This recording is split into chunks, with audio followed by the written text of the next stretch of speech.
Bagaimana hukumnya puasa wajib tahun lalu belum dilunasi karena menyusui anak, sedangkan kita sudah melaksanakan puasa wajib tahun ini?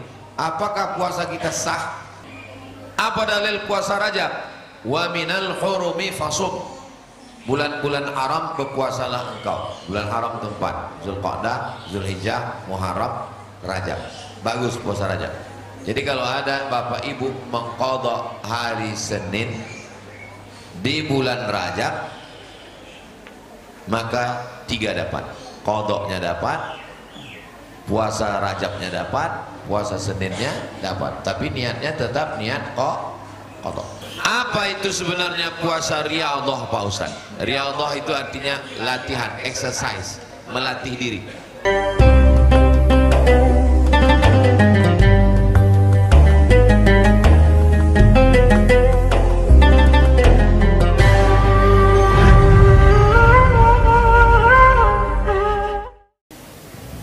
Assalamualaikum warahmatullahi wabarakatuh.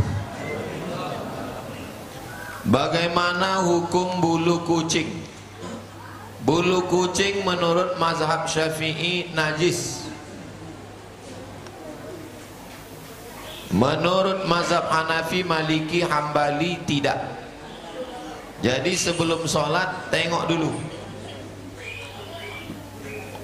Tengok dulu ada di sajadah, ada di apa, lalu dibersihkan, dipakum cleaner.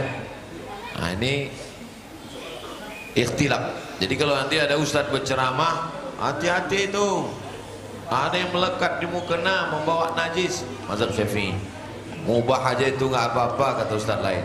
Berarti dia mungkin mazhab Hambali atau mazhab Hanafi. Ketika dalam sementara makanan untuk antibodinya mengandung daging babi, namanya Royal Canin.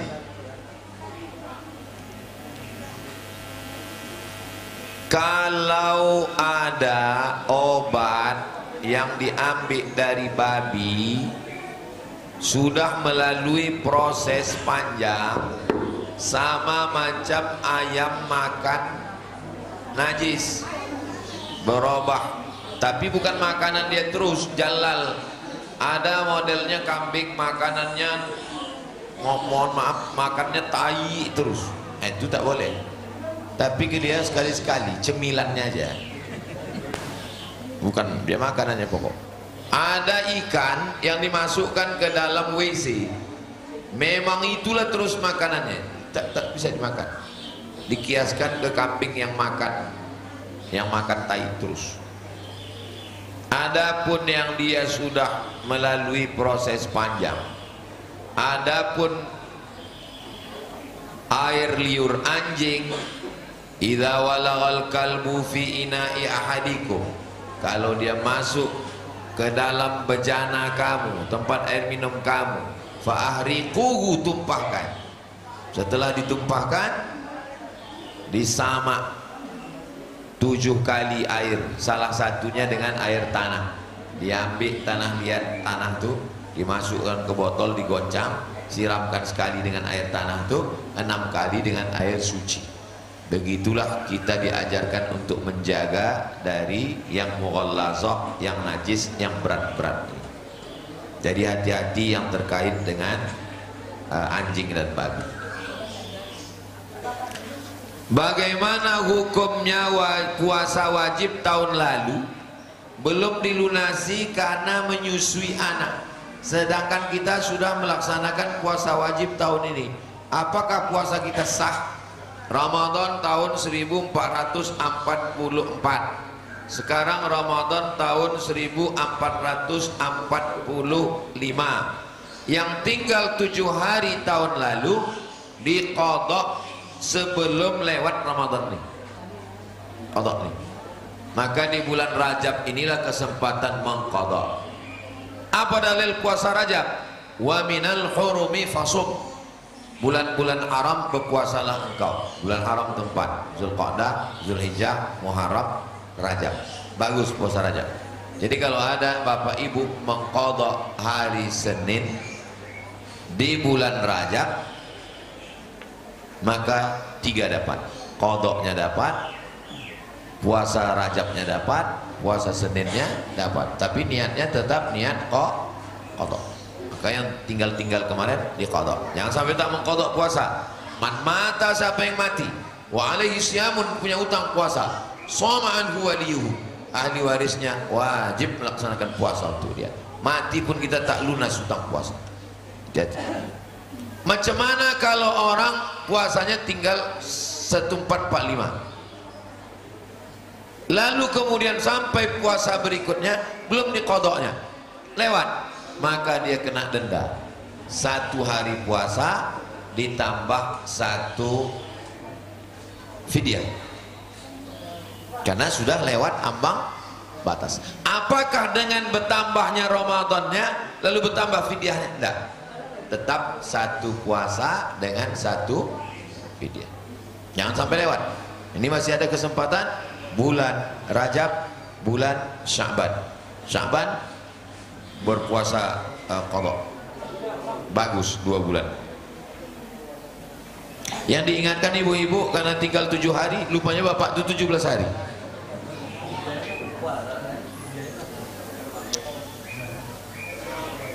Saya pernah mendengar hadis dibacakan Ustadz, apabila kita sering meninggalkan sholat sepanjang hidup, bisa diganti dengan sholat sunat di hari Jumat di akhir Ramadan.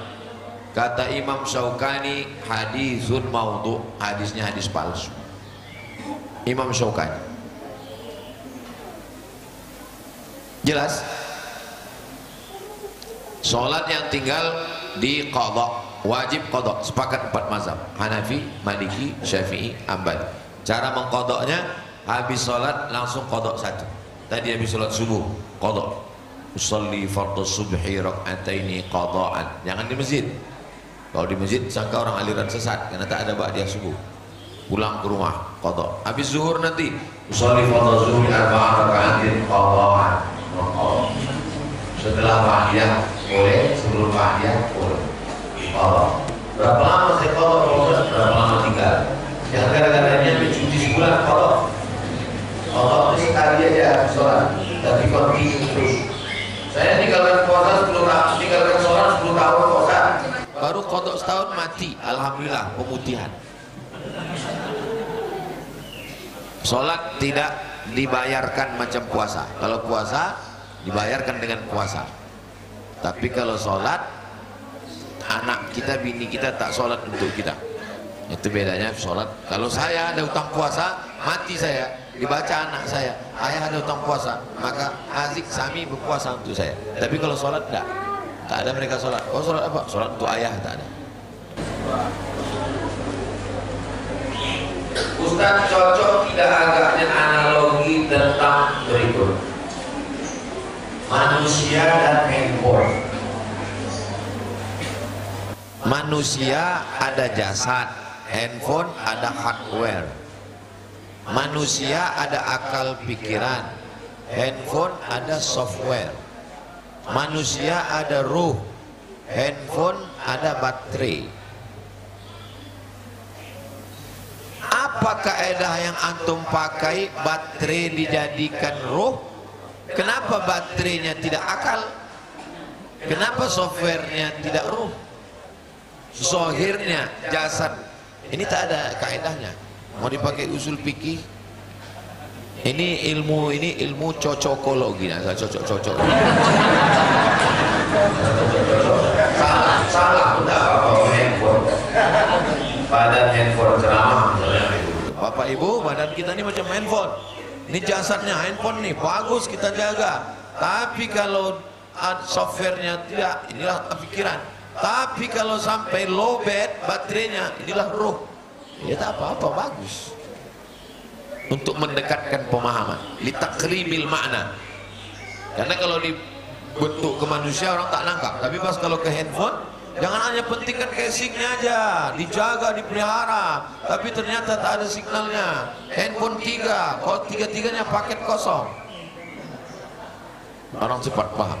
Jadi bagaimana kita memahamkan orang lain dengan permisalan, perumpamaan. Baik, tak salah. Saya sangat ingin poligami.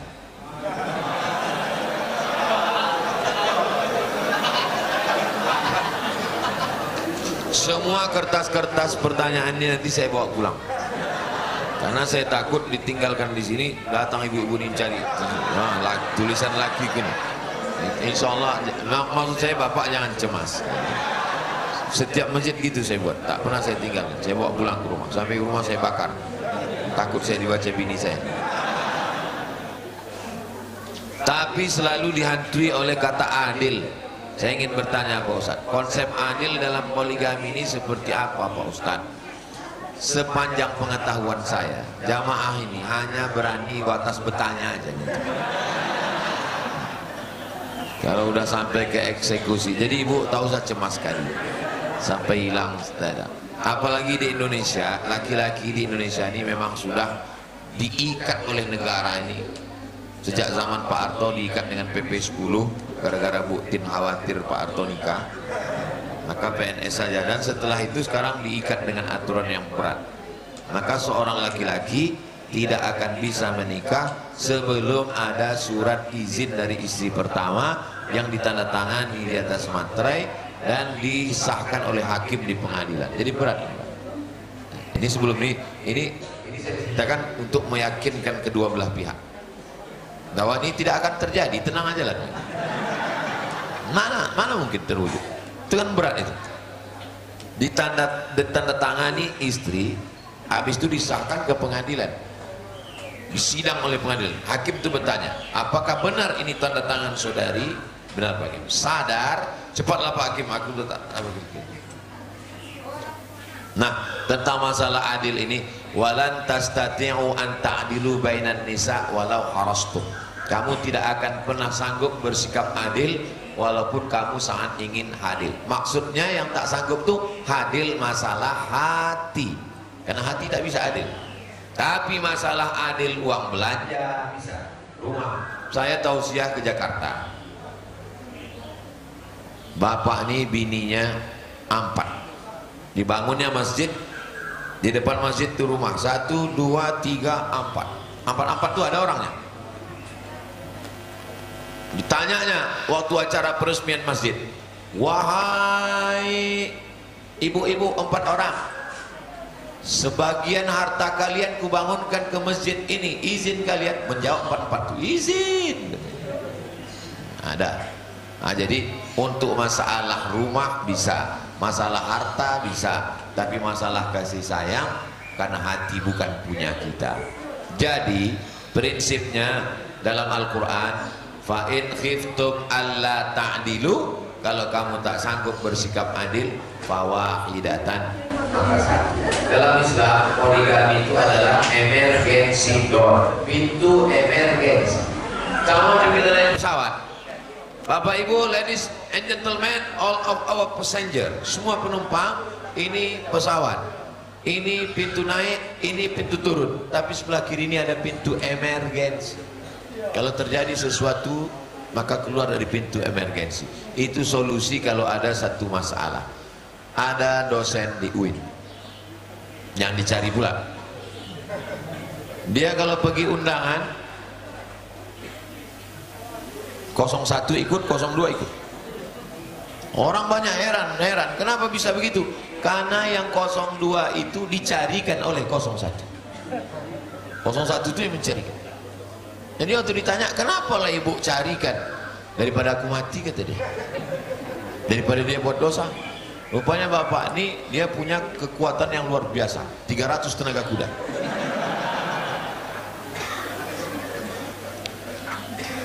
Semua rukun syarat sudah terpenuhi. Kalau tidak, kata Allah, tak jadi. Jadi ibu jangan khawatir.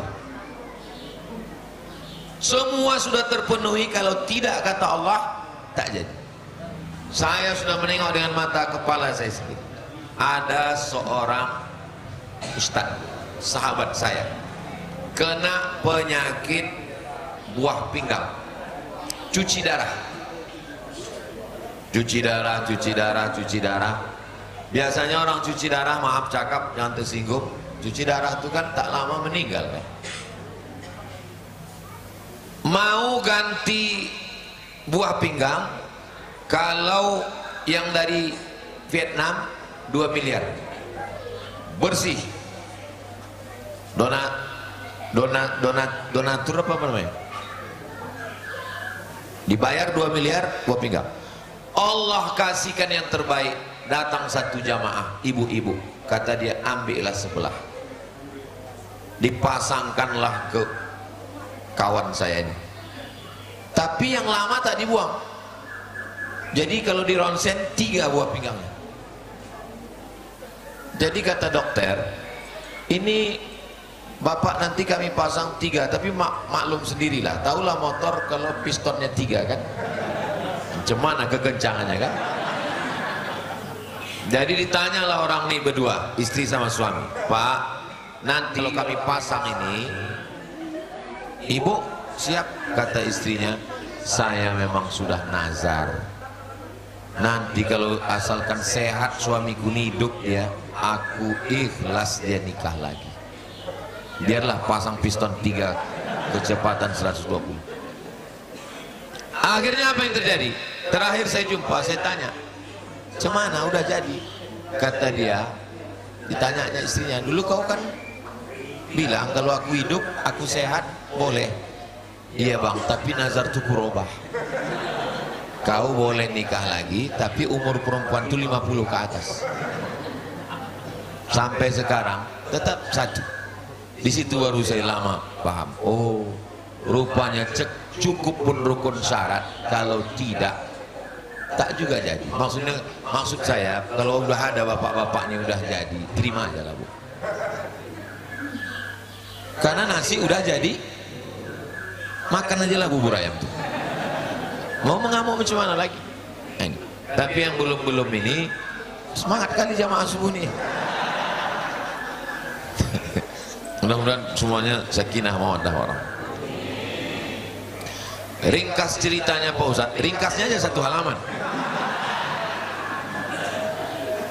Ringkas ceritanya Pak Ustadz, seorang ayah berpesan pada anaknya yang sulung, nanti kelak kau jadi orang sukses, gantikan kedudukan ayah jadi tulang punggung adik-adik, biar bisa seperti Muna.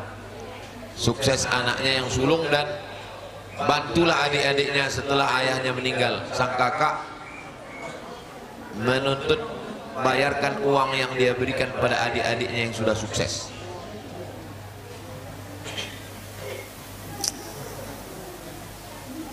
Bagaimana tentang amanah orang tua? Wasiat yang wajib ditunaikan itu namanya wasiat harta. Kalau aku mati, 1/3 hartaku untuk Masjid Al-Muhajirin misal, maka itu wajib ditunaikan. Itu namanya wasiat harta. Wasiat harta tak boleh lebih 1/3. Kalau aku mati, kata jamaah Al-Muhajirin, itu ada ruko di jalan Garuda Sakti untuk jamaah Muhajirin. Setelah dihitung ternyata harga ruko 1 miliar, harta warisan almarhum cuma 2 miliar, berarti itu 50%.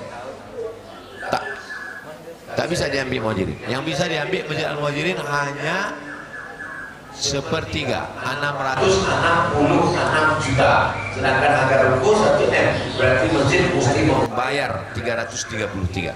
Karena wasiat tidak boleh lebih dari 1/3. Adapun pesan-pesan yang tidak terkait dengan harta, bisa jadi wajib, bisa jadi sunat, bisa jadi makruh, bisa jadi haram. Bisa jadi haram. Kalau aku mati, tolonglah tanamkan pokok ganja di atas kuburku. Haram. Jadi jangan anak ini menganggap, oh ini wasiat, ini wajib, kalau tidak kita buat nanti ayah kita gentayangan. Memang ayah kau jelangkung. Jadi itulah pentingnya anak ini belajar agama. Kalau aku mati, tolong bawa jenazahku ke kampung. Iya kalau meninggalnya Pekanbaru. Kalau di Papua 8 jam naik pesawat, ongkos mayat lebih mahal dari orang hidup. Nah, maka tidak semua wasiat itu dilaksanakan. Kau kalau nanti sukses, tolong semua adik-adik kau sekolahkan. Siapa yang mampu menyekolahkan adik S1, S2, S3? Ini kalau tidak dilaksanakan nanti kita terkutuk jadi anak durhaka. Sesuai kemampuan kita. Anak ini kan juga punya anak istri, dia kan punya nafkah. Berapalah kemampuan dia, apa kerja dia? Iya kalau kebunnya luas, ya kalau dia kan musyawarah juga dengan istrinya. Bagaimana tentang amanah orang tua? Amanah orang tua yang wajib ditunaikan yang terkait wasiat harta. Adapun yang tidak terkait wasiat harta, ya sesuai kemampuan kita masing-masing. Dua, apakah wajib bagi adik-adiknya membayar bantuan dari kakaknya?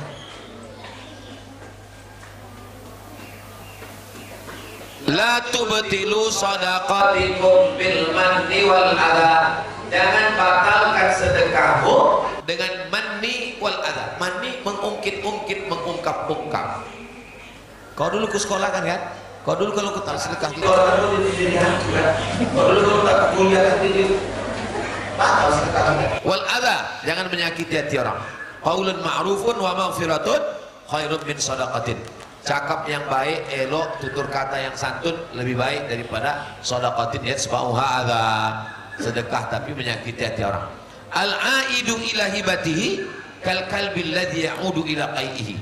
Orang yang meminta balik hibah sedekahnya sama seperti anjing yang menjilat muntahnya. Jadi kalau mau buat baik, pikir baik-baik. Ini adik udah disekolahkan, udah selesai, sekarang diungkit, dituntut. Minta balik pula. Nah, ini menunjukkan dosa besar meminta balik sedekah. Kenapa? Karena di dalamnya ada ancaman. Seperti anjing yang menjilat muntahnya. Itu ancaman dan celaan yang menunjukkan dia adalah tarhib syadid, ancaman yang berat, menunjukkan dosa besar meminta balik sedekah. Baik sedekah pada orang maupun pada masjid. Saya pernah ceramah di masjid di daerah Harapan Raya sana. Tolong Pak Ustadz sampaikan hadis tentang minta sedekah macam anjing menjilat muntah. Kenapa Pak Ketua Masjid? Karena ada jamaah kita ini udah nyumbang 300 juta dimintanya balik. Saya sampaikanlah, al-aidu ila ibati kal kalbi alladhi ya'udu ila qaihi. Orang yang meminta sedekahnya balik sama macam anjing menjilat muntah. Rakyat selesai tausiah disampaikan ketua masjid, mohon maaf Pak Ustaz, yang sedekah itu tak datang. Cuma kan saya tak mau sindir menyindir tuh, kalau mau to the point. Jadi kalau ada jamaah gitu panggil dia, sampaikan langsung, jangan kita disuruh nyerang melalui ceramah. Kalau imam tak baca kunut, apakah boleh makmum tetap membaca kunut atau sujud sahwi atau tak perlu kunut? Imam membaca doa Allahu Akbar kabira walhamdulillahi katsira wa subhanallahi bukratan wa asila. Imam. Makmumnya baca Allahumma ba'id baini wa baina khataayaya kama ba'adta bainal masyriqi wal maghrib. Apakah batal makmum sama imam? Karena beda bacaan doa? Tidak. Rabbana lakal hamdu mil'us samawati wa mil'ul ardi mil'u ma syi'ta min syai'in ba'du. Yang satu baca alhamdulillah hamdan thayyiban katsiran mubarakan fi. Karena lama imam itu tegak di Masjidil Haram, ditambahnya Allahumma hdini fi man hadait wa afini fi man afait, tanpa meninggalkan rukun. Pas sujud ikut dia sujud. Apakah batal si makmum? Tidak. Tapi kaedahnya idza qanatal imamu faqanata wa illa fala. Kalau imam membaca kunut maka ikutlah engkau baca kunut, kalau tidak maka tidak perlu baca kunut. Al imamu junnatun ju'ilal imamu liyutamma bihi. Imam itu diangkat untuk diikuti. Jadi kita ikut aja imam, yang paling enak jadi makmum itu yang paling enak. Ikut aja berkata imam. Imam baca kunut, angkat tangan. Allahumma hadina fi man hadait, amin. Wa afina fi man afait, amin. Jangan lawan imam. Ini banyak makmum ini tak sesuai sama imam, lawan imam.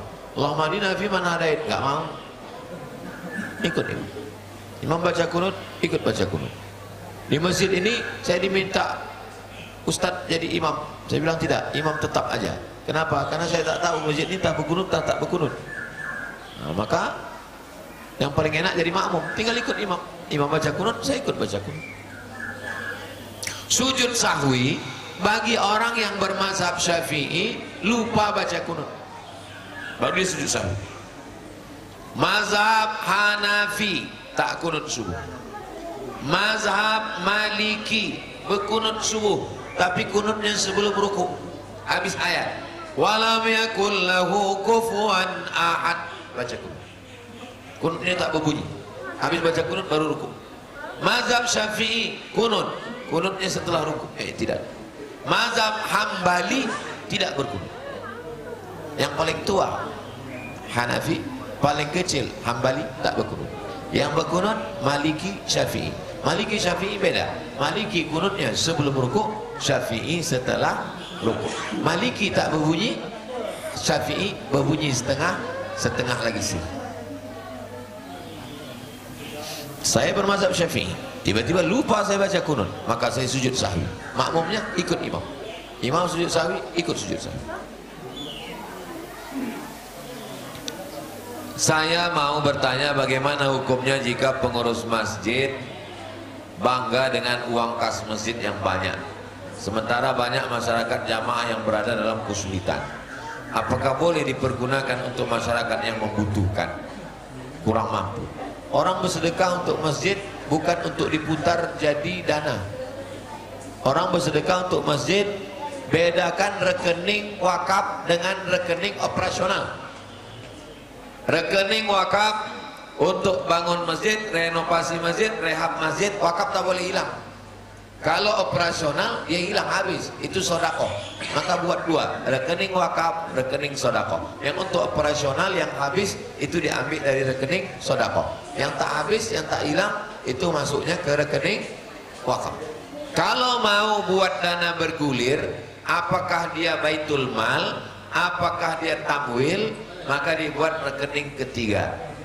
Jadi orang waktu menyerahkan itu dia ada niat. Jadi tak bisa duit diputar. Pengurus masjid bertanggung jawab di hadapan Allah kalau sampai duit itu dipinjamkan dan hilang. Saya ketua masjid di dekat rumah almarhumah emak saya dulu. Tiba-tiba datang pengurus melapor, duit hilang 40 juta. Kemana hilang? Dilarikan sekretaris bendahara. Saya ketua masjid, wajib saya ganti. Saya ganti. Ini duit pengganti. Simpan bank, pegang hati-hati. Yang melarikan tuh tangkap dia, masukkan ke penjara. Aku bertanggung jawab di hadapan Allah SWT. Pengurus masjid bertanggung jawab di hadapan Allah, seperak duit masjid akan diminta tanggung jawab. Saya bukan mau menceramai pengurus, saya bercerita tentang diri saya sendiri. Maka kalau ada orang meminjam ke saya, banyak yang minjam, pusat yang minjam, bukan duitku, itu milik Allah. Wa annal masajida lillah, masjid milik Allah, maka duit masjid pun punya Allah. Jadi kalau ada yang minjam, maka saya bertanggung jawab di hadapan Allah. Faman ya'mal mithqala dzarratin khairan yarah. Sebesar biji sawi pun diminta tanggung jawab di hadapan Allah Subhanahu wa taala. Mohon nasihatnya untuk kami generasi Z. Apa yang harus dilakukan apabila niat menikah sudah menggebu tapi calonnya belum ada?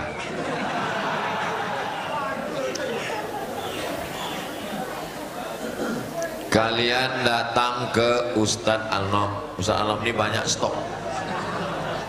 Bilang, nanti ditanyanya, kau mau yang janda apa yang gadis, mau yang putih apa yang hitam, apa hitam manis, apa yang hitam sekali, apa yang hitam legam, apa yang muka putih leher hitam, ada semua. Nanti bawa Ustadz Al-Nom menjumpai calon tuh. Jangan pacaran, jangan buat dosa. Nah, nanti dibawakan Ustadz Al-Nom, insya Allah kita melaksanakan nikah masal, nikah masal akan kita bawa.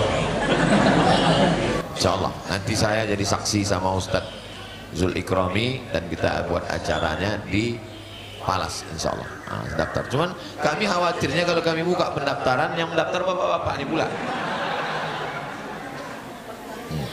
Nanti Ustadz Al-Nom, insya Allah. Ini perlu nih Ustadz Al-Nom, kita buat nikah masal Ustadz Al-Nom. Mengirit biaya, banyak anak-anak muda terkendala karena biaya yang terlalu tinggi segala macam, padahal itu bisa dipres. Maka insya Allah nanti kita buatkan nih, insya Allah. Gimana, setuju? Mak, setuju orangnya. Apa itu sebenarnya puasa riyadhah Pak Ustaz? Riyadhah itu artinya latihan, exercise, melatih diri. Kita ini melatih diri untuk mendekatkan diri kepada Allah, melunakkan, melembutkan hawa nafsu. Maka prosesnya namanya riyadhah. Bangun malam tahajud riyadhah, berpuasa riyadhah, riyadhah namanya. Apakah pada zaman Rasulullah juga melaksanakan puasa riyadhah? Semua yang dilakukan Rasulullah SAW itu dirumuskan oleh para ulama maka disusunlah satu kitab tasawuf yang paling lengkap, namanya Ihya Ulumuddin, ditulis oleh Imam Al-Ghazali, terinspirasi dari kitab Qut Al-Qulub ditulis oleh Imam Abu Thalib Al-Makki, yang itu semuanya adalah untuk tahdzibun nafs, melunakkan, melembutkan hawa nafsu. Prosesnya itu namanya riyadhah, memperbanyak ibadah itu adalah riyadhah. Setelah terbiasa, maka nanti kemudian Allah bisa karena biasa. Pertama prosesnya takhalli, mengosongkan diri. Takhalli, kosong, kosongkan diri dari tamak, dari hasad, dari ragus, dari dengki, dari busuk hati, dari sum'ah, dari semua yang tercela. Setelah kosong macam gelas, setelah kosong dia bersih, baru tahalli, diisi dengan ridha, diisi dengan tawakal, diisi dengan zikir, diisi dengan qanaah, diisi dengan semua yang baik-baik.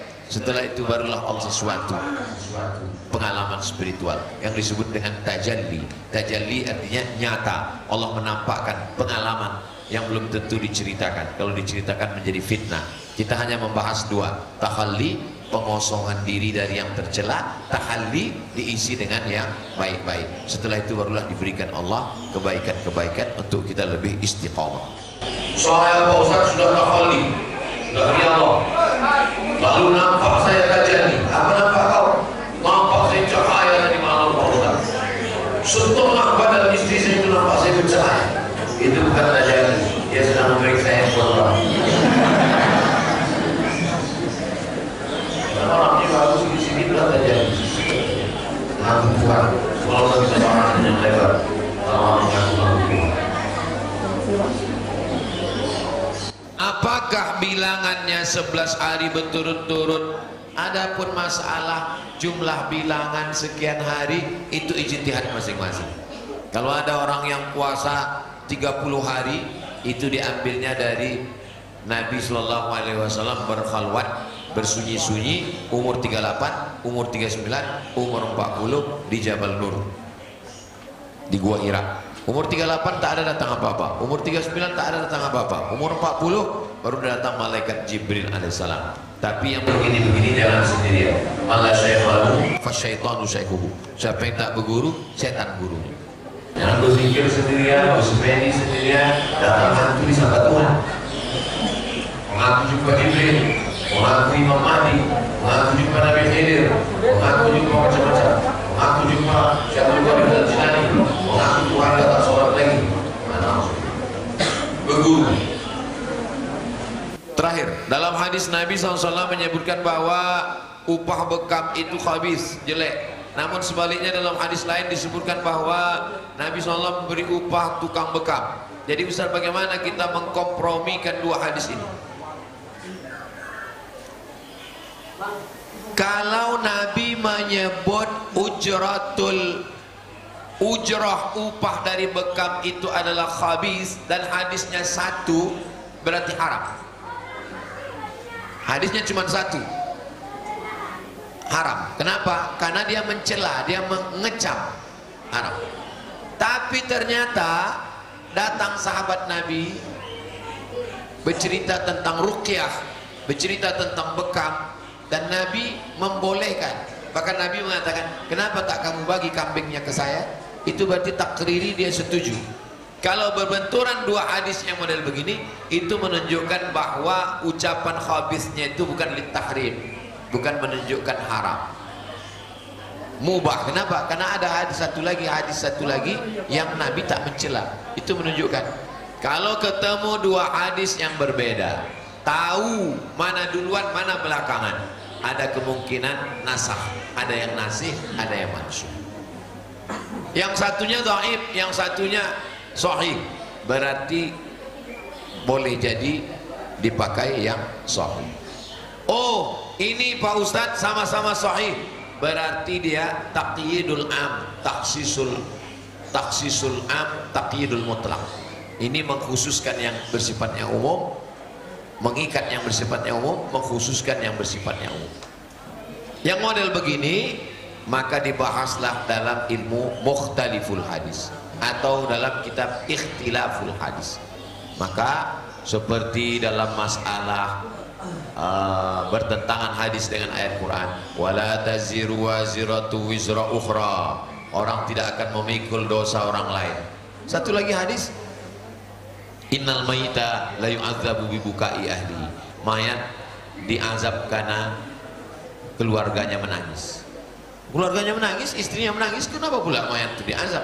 Maka diteliti oleh para ulama. Rupanya kalau suami itu mewasiatkan ke istrinya, nanti kalau aku mati, aku kasih kau duit, undanglah grup menangis. Karena waktu itu zaman mereka, zaman jahiliyah, makin diundang grup menangis, makin kuat tangisnya, itu bagi mengangkat strata. Dan sekarang pun masih ada model orang mati diundang pakai grup menangis. Jadi tidak semua hadis itu bisa dipahami secara teks.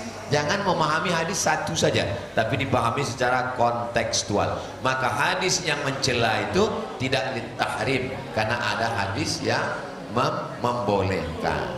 Wallahu a'lam bishawab. Barakallahu fikum. Itulah kaji kita subuh ini. Ala hazini yang untuk niat yang baik-baik. Al-Fatihah.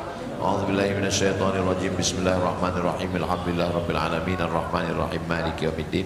Iyyaka na'budu wa iyyaka nasta'in. Shiratal mustaqim. Shiratal ladzina an'amta 'alaihim ghairil maghdubi 'alaihim waladdallin. Amin.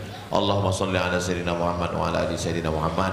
Assalamu alayka ya Rasulullah. Ya Rabbi bil Mustafa balligh maqasidana waghfir lana ma madha ya wasi'al karami antal habibul ladzi turja syafa'atuhu li kulli hawli minal ahwali muqtahami ya qadiyal hajat. Kau yang menunaikan hajat, iqdi hajatina, tunaikan segala hajat kami ya Allah. Ya rafi'ad darajat, kau yang mengangkat derajat, irfa' darajatina, angkat derajat kami di sisimu ya Allah.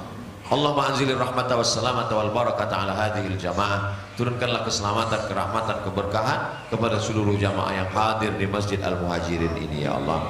Allah menafa'ana al-ghala wal waba wal fahsya wal riba wal zina wal munkar. Selamatkan kami dari malapetaka, bencana, riba, zina, narkoba, perbuatan keji dan munkar. Rabbana hab lana minas shalihin, jadikan anak kami anak-anak yang saleh dan salihah. Rabbana ighfir lana dzunubana wa li ikhwanina alladziina sabaquna bil iman. Ampunkan dosa kami, dosa orang tua kami, dosa saudara-saudara kami yang sudah mendahului kami dengan iman. Allah maftah lana abwabal khair wa abwaban ni'mah wa abwabar rizqi. Bukakan untuk kami pintu kebaikan, pintu nikmat dan pintu rezeki. Waftah bainana wa baina qaumina bil haqqi wa anta khairul fatihin. Bukakan pintu antara kami dan umat kami, bangsa kami, sehingga kami menjadi umat yang bersaudara ya Allah. Allahumma khtim lana bi husnil khatimah wa la takhtim alaina bi su'il khatimah. Allahumma faqihna fid din wa 'allimna ta'wil warzuqna fahmal mursalin. Berikan kami pemahaman yang benar supaya amal kami benar mengikut sunnah Rasulullah sallallahu alaihi wasallam. Rabbana atina fid dunya hasanah wa fil akhirati hasanah wa qina adzabannar. Wa sallallahu ala sayyidina Muhammad wa ala alihi wasallam walhamdulillahi rabbil alamin. Taqabbalallahu minkum inna minkum taqabbal ya karim. Terima kasih segala perhatian. Mohon maaf segala kesilapan dan kekhilafan. Aku qouli hadza astaghfirullah li wa lakum. Wassalamualaikum warahmatullahi wabarakatuh.